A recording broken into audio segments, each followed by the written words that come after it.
मेरे को अति आनंद हुआ है, मेरा पुत्र महान भगवत भक्त हुआ है, मेरे गुरु की लोग कथा करेंगे तब मेरा भी नाम लेंगे, सुनीति माँ का पुत्रवती युवती जग सोई रघुवर भगत जासु सुत। ध्रुव को राज्याभिषेक किया है, ध्रुव राजा हुए हैं। फिर तो उत्तानपाद राजा ने विचार किया घर में रहना अच्छा नहीं है, राजमहल छोड़ करके भगवान के लिए वन में जाते। बड़े बड़े राजा लोग राजमहल छोड़ करके भगवान के लिए वन में जाते। आजकल के लोग तो भगवान को छोड़ करके वनवा में बैठे रहते हैं, घर छोड़ने की इच्छा ही नहीं होती। राजमहल का त्याग किया है। सुनीति ने देखा है मेरे पतिदेव वन में जाते हैं, अब घर में रहना ठीक नहीं है। उसके लिए सुख के दिवस आए थे, उसका पुत्र महान राजा हुआ था, घर में रहता नहीं, पतिदेव के पीछे पीछे वन में जाती है। गुरु जी का लग्न हुआ है, गुरु जी के यहाँ 2 बालक हुए, कल्प और वत्सल। गुरु जी का भाई उत्तम एक बार जंगल में शिकार करने के लिए गया था, यक्ष गंधर्वों के साथ युद्ध हुआ, युद्ध में उत्तम का मरण हुआ है। ध्रुव जी युद्ध करने के लिए जाते हैं, स्वयंभू मनु ध्रुव जी को समझाते हैं वैष्णव कभी वेर नहीं करते, बेटा तो महान भगवत भक्त है, तो युद्ध करे इसके योग्य नहीं है। आयुष पूरा होता है तो मरण के लिए कुछ निमित्त हो जाए, युद्ध करना है नहीं। यक्ष गंधर्वों को वंदन किया है, सभी ने आशीर्वाद दिए हैं। गुरु जी पुत्र को गादी में बैठा करके बद्रिक आश्रम में गंगा किनारे आए। गंगा जी मुक्ति देती है। ऋषिकेश से स्वर्गाश्रम में जाओ तो मार्ग में जगह आती है जहाँ ध्रुव जी महाराज बैठे। ध्रुव नारायण का वहां मंदिर है। आज भी बड़ा भारी एक चमत्कार है, ध्रुवाश्रम में गंगा जी अति शांत है। ऋषिकेश से ऊपर जाओ तो कहीं गंगा जी शांत है ऐसा दर्शन होता ही नहीं है। अति वेग में गंगा मैया दौड़ती है, कमर तक जल में खड़े होकर के स्नान करने की हिम्मत नहीं होती, अति वेग है। गुरु जी के भक्ति में विघ्न न आवे, विक्षेप न होवे, इसलिए गंगा जी ने मौन धारण किया। ध्रुवाश्रम में गंगा जी अति शांत है, आज भी शांत है। ऋषिकेश से ऊपर जाओ कोई ठिकाने गंगा जी शांत है ऐसा दर्शन होता ही नहीं है। ध्रुवाश्रम में गंगा जी अति शांत। गुरु जी के लिए मौन धारण किया है, गुरु जी की भक्ति बहुत बढ़ गई है। अब ध्रुव जी के बिना भगवान को भी वैकुंठ में अच्छा नहीं लगता। वहां ध्रुव वैकुंठ में आवे, विमान भेजा है। गंगा किनारे जितने संत थे सभी को साष्टांग प्रणाम किया, सभी ने आशीर्वाद दिया है। विमान के पास आए हैं, उस समय मृत्युदेव ने ध्रुव जी के सन्मुख मस्तक नमाया है। एक तरह मृत्यु के मस्तक ऊपर रखा है। मृत्यु और मूल निपनम दत्वा आरोहाद्भुतम ग्रहम। विमान में जाते हैं, स्थूल शरीर, सूक्ष्म शरीर, कारण शरीर, तीनों शरीरों का त्याग कर दिया। भक्ति में कैसी शक्ति है, भगवान के भक्त मृत्यु के मस्तक ऊपर चढ़ा रखते हैं। विमान में बैठे हैं, जय जयकार हुआ है, सभी को आश्चर्य हुआ, भक्ति में कैसी शक्ति है। गुरु जी विमान में बैठ करके वैकुंठ धाम में जाते, सभी को तो आनंद हुआ। जब नारद जी ने सुना ध्रुव जी वैकुंठ में गए, नारद जी को थोड़ा बुरा लगा। मेरा शिष्य मृत्यु के मस्तक ऊपर पांव रखता है, दिव्य स्वरूप धारण करके वैकुंठ में जाता है, शिष्य तो भगवान के धाम में गया, गुरु जी तो इधर उधर घूम रहे हैं, अभी मेरे लिए विमान नहीं आता है। मैंने कथाएं बहुत की, ध्रुव के जैसी भक्ति नहीं की। भोजन की बातें करने से तृप्ति नहीं होती है, भोजन की बातें सुनने से तृप्ति नहीं होती है, भोजन करने से तृप्ति होती है। मैंने कथाएं तो बहुत की, गुरु की जैसी मैंने भक्ति नहीं की। नारद जी के मन में विचार आया है, अब मैं कथा नहीं करूं, एकांत में बैठ करके भक्ति करूं। नारद जी जहां जाते हैं वहां प्रेम से ध्रुव चरित्र की ही कथा करते। नारद जी ध्रुव चरित्र की कथा बहुत विवेक से करते हैं। कथा में कभी ऐसा नहीं बोलते हैं ध्रुव मेरा शिष्य है, मैं उसका गुरु हूं, ऐसा नहीं। मेरा शिष्य मेरे से श्रेष्ठ है। मैं कैसा कहूं मैं ध्रुव का गुरु हूं। मेरा शिष्य ध्रुव मृत्यु के मस्तक ऊपर पांव रख के वैकुंठ धाम में। नारद जी महाराज तो कथा में सुनीति मां की ही बहुत प्रशंसा करते। सुनीति मां महान पतिव्रता है, उसके पति में कैसा भाव, इसलिए उसका पुत्र महान भगवत भक्त हुआ है। नूनम सुनीते पतिदेवताया, सुनीति मां की ही प्रशंसा करते। सुनीति मां ने अपने पुत्र को समझा करके भगवान के लिए वन में भेजा था। वन में जाने के बाद उसको एक संत का दर्शन हुआ था। नारद जी ऐसा नहीं बोलते, मैं मिला था, उसको एक साधु मिले थे। कृतार्थ धन्य है सुनीति माता को, उसका भगवान में कैसा विश्वास है। अपने 5 वर्ष के प्यारे पुत्र को समझा करके वन में भेजती, भगवान के लिए वन में भेजा। आजकल की माताएं तो बालकों को रुपया देकर के सिनेमा देखने को भेजती है। सिनेमा देखना तेरा कल्याण हो जाएगा। खराब चित्र देखने से आंख बिगड़ती है, मन बिगड़ता है, जीवन बिगड़ जाता है। सिनेमा वाले को तो पैसा ही कमाना है, ऐसे खराब चित्र बताते हैं देखने वाले का जीवन बिगड़ जाए। खराब चित्र मन में आने के बाद जल्दी निकलते नहीं। भक्ति का अर्थ यह है भगवान का स्वरूप हृदय में स्थिर करना है। संसार के चित्रों को मन में से निकालना ही पड़ेगा। धन्य है सुनीति माता को। एक बार नारद जी महाराज घूमते हुए कच्छ प्रांत में गए हैं। सत्य गायक प्रचेतसा, कच्छ प्रांत में नारायण सरोवर है, वहां प्रचेताओं ने बड़ा भारी यज्ञ किया था। जिस यज्ञ में देश देश में से अनेक संत महात्मा आए थे, बड़े बड़े राजा लोग आए थे। उस यज्ञ में नारद जी महाराज भी गए थे। प्रचेताओं के यज्ञ में संत सभा में नारद जी ने ध्रुव चरित्र की कथा सुनाई थी। विदुर जी जो कथा आपको मैंने सुनाई, नारद जी ने विचार किया नारायण सरोवर अति सात्विक भूमि है, यहां बैठ करके मैं ध्रुव जी के जैसी मैं भक्ति करूंगा, आप कथा करने के लिए नहीं जाऊंगा। नारद जी महाराज वहां विराजमान है। नारायण सरोवर अति सात्विक दिव्य भूमि है, जो भूमि हृदय को पवित्र करती है। भूमि की असर मन के ऊपर होती है। सात्विक भूमि में हृदय जल्दी पिघलता है। सात्विक भूमि में सात्विक भाव जागता है, मन में खराब विचार नहीं आता, मन शांत हो जाता है। नारद जी महाराज नारायण सरोवर में पवित्र भूमि में एकांत में बैठ करके नारायण का ध्यान करते। हरे कृष्ण हरे कृष्ण कृष्ण कृष्ण हरे हरे।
कृष्ण कृष्ण हरे हरे।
सरस्वत्यै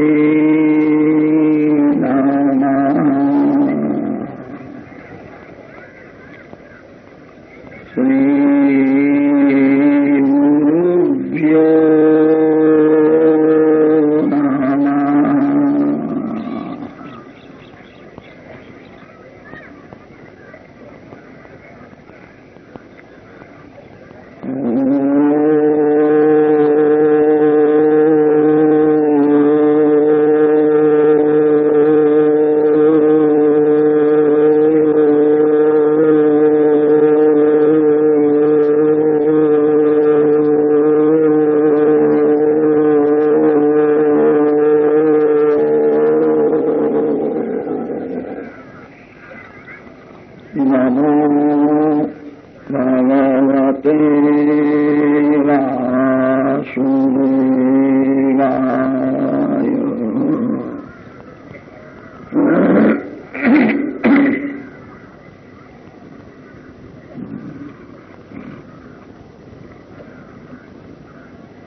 शुकवाच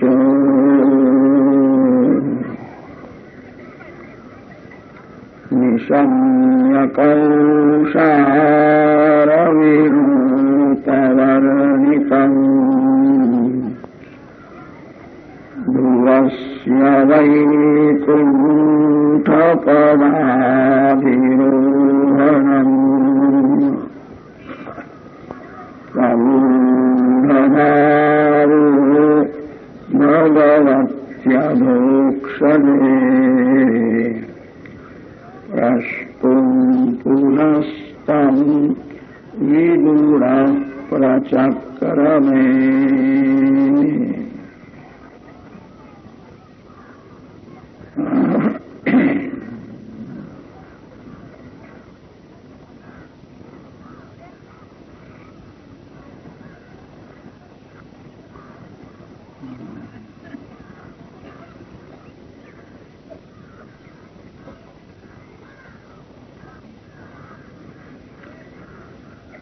परमात्मा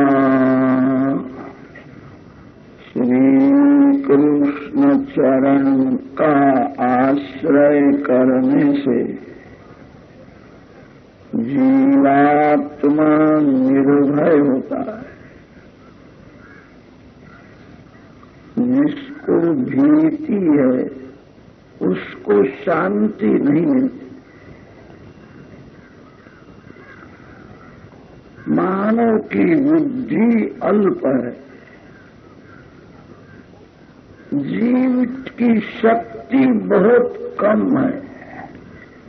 अल्प शक्ति अल्प बुद्धि होने से जीवात्मा को भय लगता है। मानव को ही भय लगता है ऐसा नहीं है, स्वर्ग के देवों को भी मृत्यु की भीति है। आज ठीक है, अंतकाल में क्या होगा? मृत्यु से सभी घबराते।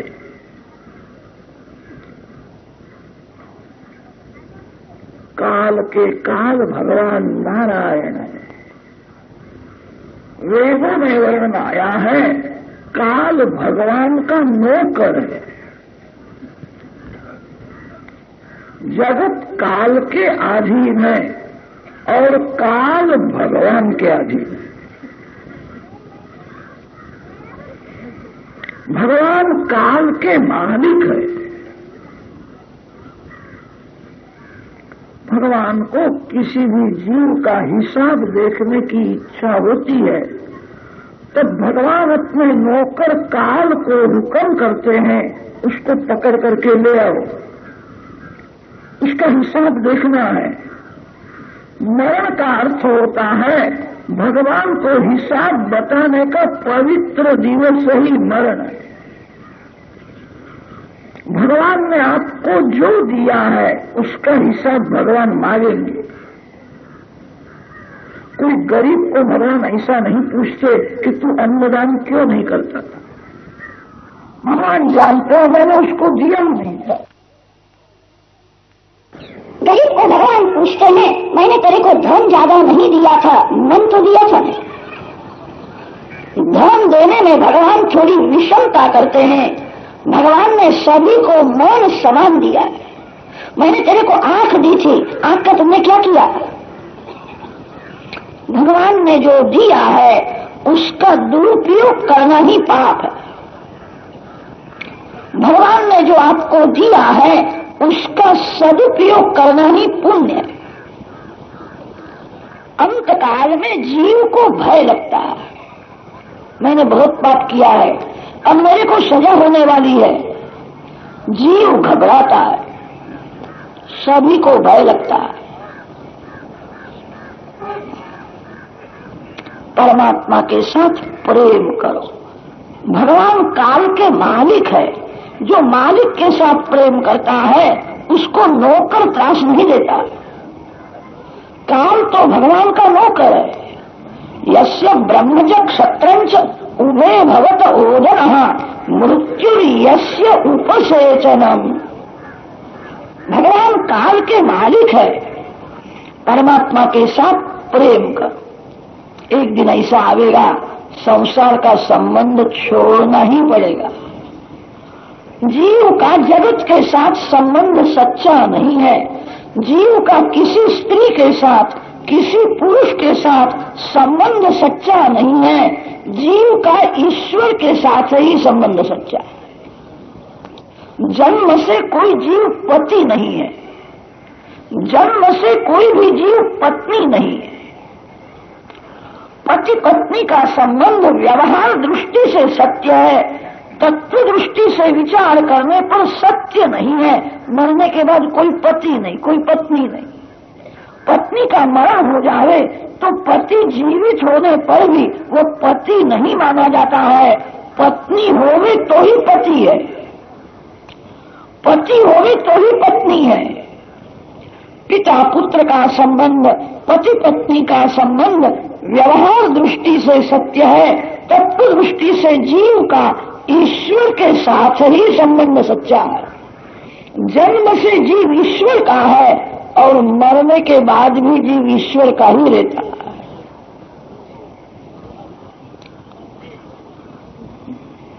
परमात्मा के साथ संबंध रखने से भक्ति बढ़ती है। भगवान को मानो, परमात्मा के साथ कोई संबंध रखो, परमात्मा को पिता मानो, आप पुत्र हो जाओ। परमात्मा को मालिक मानो, आप सेवक बनो। व्यवहार में लोग श्रीमान के साथ संबंध रखते हैं। मन में एक लोभ होता है, श्रीमान के साथ स्नेह रखने से पैसा मिलता है, पैसा मिलेगा। द्रव्य के लोभ से मानव श्रीमान के साथ स्नेह करता है। श्रीमान आपको पैसा देगा, श्रीमान शांति कहां से देगा? श्रीमान लोगों के पास पैसा तो है, सुख भोगते हैं, उनका मन अशांत रहता है। परमात्मा के साथ संबंध रखो, पैसा मिलेगा और शांति भी मिलेगी। अंत काल में काम में आएगा। गुरु जी ने संबंध रखा है, भगवान मेरे पिता है, मैं उनका बालक हूं। बड़े बड़े ज्ञानी संत ज्ञान का अभिमान छोड़ करके अज्ञान बालक जैसे हो जाते हैं। पांडित्यम निर्विद्य बाल्येन तिष्ठासेत्। भगवान मेरे पिता है, मैं उनका अज्ञान बालक हूं। जो पुत्र बहुत पढ़ा लिखा है उसकी चिंता माता पिता को नहीं होती है। बहुत पढ़ा है, कमाएगा, खाएगा। जो कुछ पढ़ा नहीं है, जो मूर्ख है, जो केवल माता पिता के आधार से ही जीवित है, ऐसे अज्ञान बालक की चिंता माता पिता को ज्यादा होती है। संत ज्ञान का अभिमान छोड़ देते हैं। अज्ञान बालक के जैसा संतों का स्वभाव होता है। मैं भगवान का अज्ञान बालक हूं। माता पिता के आधार से ही बालक जीवित रहता है। माता पिता को एक क्षण भूलता नहीं है। परमात्मा को पिता मानो, आप बालक बनो। कितने संत ऐसे होते हैं भगवान को पति मानते हैं, मैं भगवान की सखी हूं। परमात्मा के साथ खेलना है, अब किसी स्त्री के साथ खेलना नहीं है, किसी पुरुष के साथ खेलना नहीं है। संसार का अनेक बार अनुभव हुआ है, संसार में सार नहीं है, अब भगवान के साथ खेलना। भगवान मेरे पति है, मैं उनकी सखी हूं, गोपी हूं। गीता जी के 7वें अध्याय में वर्णन आता है, जीव स्त्री है, कोई भी जीव पुरुष नहीं हो सकता। जीव परमात्मा की परा प्रकृति है, इसीलिए सभी जीव स्त्री है। शास्त्रों में स्त्री का लक्षण बताया है, स्त्री उसको कहते हैं जो परतंत्र है, वही स्त्री है, और जो स्वतंत्र है वही पुरुष है। कोई भी जीव स्वतंत्र नहीं हो सकता, जीव काम के अधीन है। बहुत से लोगों को ऐसी इच्छा है, मेरे को कभी क्रोध आवे नहीं, क्रोध आ जाता है। कितने लोग अपने को स्वतंत्र समझ करके अक्कड़ में चलते हैं, मैं स्वतंत्र हूं, मेरे को कहने वाला पूछने वाला कौन है। भूल है, कलयुग का मानव तो एक तुच्छ वस्तु का भी गुलाम हो गया। पान तंबाकू के बिना चलता ही नहीं है। बहुत से लोग पान खाकर के कथा में आते हैं, कितने लोग सुपारी खाते हैं, ऐसा समझते मुख में होवे तो थोड़ा थोड़ा रस लेके ठीक रहता है, मजा है। कथा में तो भक्ति रस लेने के लिए जाना है। कलयुग का मानव एक तुच्छ वस्तु का गुलाम हो गया। कहां स्वतंत्र है? जो जितेंद्रिय है वही स्वतंत्र है, जो परमात्मा के अधीन रहता है वही स्वतंत्र है। जीव परतंत्र है, इसीलिए जीव स्त्री है। जो स्वतंत्र है वही पुरुष है, और जो परतंत्र है वही स्त्री है।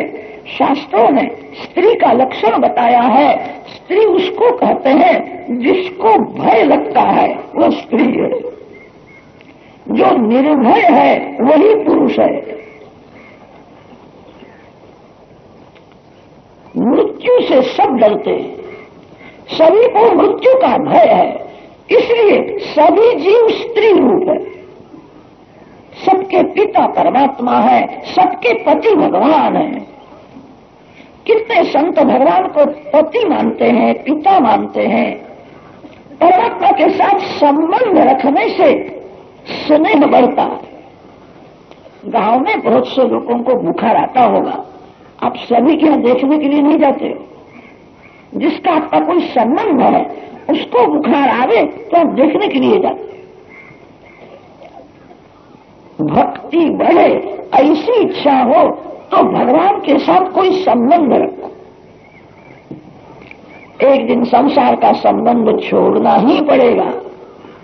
संसार का संबंध छोड़ने का समय आता है, जीव को भय लगता है, अब मेरे साथ कोई नहीं है, मैं अकेला जाने वाला हूं। जिसको मैं मानता था यह मेरा है, वो मेरे साथ में आने वाला नहीं है। आप जिसको मानते हो यह मेरा है, वह आपको छोड़ करके जाने वाला है, आप उसको छोड़ करके जाने वाले। परमात्मा के साथ जीव का संबंध सच्चा है। भगवान जीव के साथ सर्वकाल रहते हैं। कोई भी जीव आपके साथ सर्वकाल होने को तैयार नहीं है। आप जिसको ऐसा मानते हो खास मेरा है, बहुत मेरे से प्रेम रखता है, वह आपके साथ रहने को तैयार नहीं है। कोई जीव 24 घंटे आपके साथ रहने के लिए तैयार नहीं होता है। जीव जीव को छोड़ करके जाता है। माँ को अपना बच्चा बहुत प्यारा लगता है, पुत्र में माँ की प्रीति तो है, पर 24 घंटे माँ पुत्र के साथ रहने को तैयार नहीं है।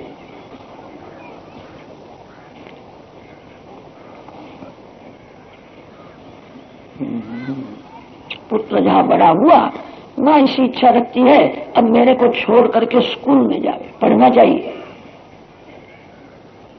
माँ पुत्र से अलग रहती है, पुत्र में माँ का प्रेम तो है। सर्वकाल माँ अपने पुत्र के साथ रहने के लिए तैयार नहीं है, मेरे से दूर जावे, पुत्र खेलने के लिए जावे, ऐसी माँ की इच्छा होती है। पति पत्नी में अतिशय प्रेम तो होता है, अतिशय प्रेम होने पर भी पति के पत्नी 24 घंटे साथ में नहीं रह सकते। कदाच रहे तो अच्छा लगता भी नहीं है। जीव के साथ सर्वकाल भगवान ही रहते। कोई जीव आपके साथ सर्वकाल रहने के लिए तैयार नहीं है। जीव का ईश्वर के साथ ही संबंध सच्चा है। जो छोड़ करके जाने वाला है उसके पीछे मानव पड़ता है, और जो सर्वकाल साथ में रहते हैं वो भगवान को भूल जाता है। यही बड़ी भारी भूल है। सर्वकाल भगवान जीव के साथ में रहते हैं। भगवान आंख को देखने की शक्ति देते हैं। भगवान आंख को देखने की शक्ति न देवे तो आंख होने पर भी मानव अंधा हो जाए। भगवान कान को सुनने की शक्ति देते हैं। भगवान कान को सुनने की शक्ति न देवे तो कान होने पर भी मानव बहेरा हो जाता है, सुनता ही नहीं है। सर्वकाल भगवान जीव के साथ में रहते हैं। जीव को भगवान बोलने की शक्ति देते हैं, देखने की शक्ति देते हैं। सर्वकाल भगवान ही साथ में रहते हैं। जीव सो जाता है तो भगवान साथ में रहते हैं। भगवान सोते नहीं है, जागते हैं, जीव का रक्षण करते हैं। निद्रा में कदाच कान में कोई जीव जंतु जावे तो मानव की क्या दशा होगी? कान खुले रहते हैं। निद्रा में जीव का रक्षण भगवान करते हैं। जीव सो जाता है, भगवान जागते रहते हैं। भगवान जागते हैं, इसका एक प्रमाण है।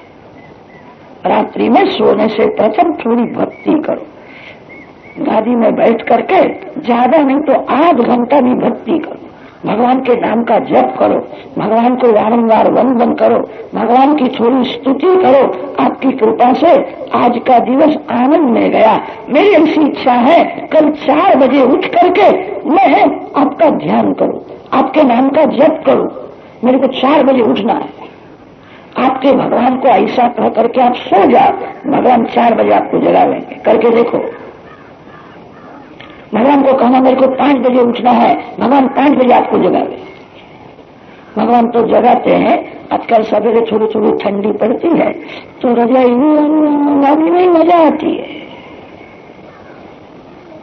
मानो जागता है तो भी बातें करता है, जागता था। जाग करके तुमने क्या किया? कुछ नहीं, बड़ा अच्छा। जाग